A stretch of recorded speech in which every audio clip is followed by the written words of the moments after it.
Alright, this video has a few hints to help you out with the 8.4a worksheet, the last part of that packet that's due on Wednesday. Alright, my first tip is a lot of these questions give us some vertices, some coordinates, but they don't actually give us a graph to draw them. Like question number 1, it starts listing the vertices of a triangle. Use the graph paper I've given you. That's my first hint. Use the graph paper. Draw a separate little graph for each question, because then you can go from there to do what it's actually asking. Like number 1, what's the missing y coordinate of point J? Well, it tells you that the triangles are similar.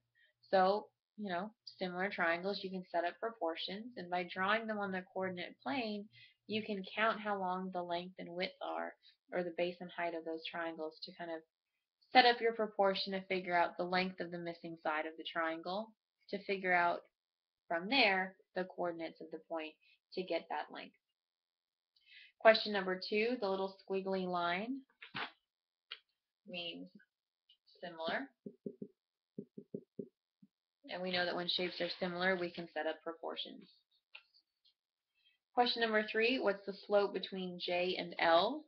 Well, to find slope, if you have 2 points, we can always do y2 minus y1 over x2 minus x1 using the coordinates that they've given us. We flip to the back page.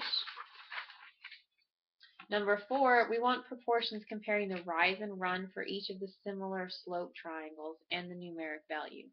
Well, y2 minus y1 over x2 minus x1 is one way of finding slope. Another way of representing it, though, is rise over run. And keep in mind that rise is the vertical distance and run is the horizontal. So for a question like number 4, when it has yz, that's telling you the distance from y to z. Yx would be the distance from y to x. So when you're working on a problem like number 4 or number 8, keep in mind you want the rise, the vertical distance, over the run, the horizontal. Question number 5 is another one where I go ahead and plot those points using graph paper. It gives you the vertices. You want the missing coordinates of point x. Well, you know if the triangles are similar. Plot the points of the vertices you do have. Set up a proportion to find the missing side length of the second triangle. And once you know how long the side should be, you can start at one vertex and then go ahead and find the second vertex to actually make that side length. Number 6, again, has that squiggly line which tells us similar. When it's similar, set up a proportion.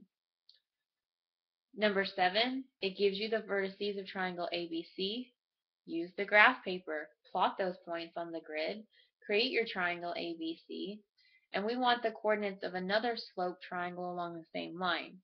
So what that should look like is if you have your triangle ABC, your second triangle should be something that has that same slope as that diagonal side there. So when you plot the next points, you want ones that when they connect, those diagonal sides connect to have that same slope. So that's kind of a guess and check problem with the graph paper. And number 9, it gives you vertices. Graph them on the graph paper. That graph paper is very important, and it's double-sided. You have lots of space on there to use it. And if you find the coordinates for P, X, Y, be very careful, because number 9 is not just asking what is X, comma, Y. It's saying what is the value of X, Y. An X and a Y right next to each other are being multiplied.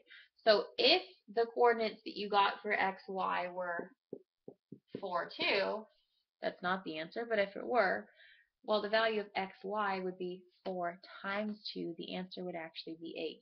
So on number 9, be very careful. Don't just put coordinates. You actually want what the X times the Y would get you.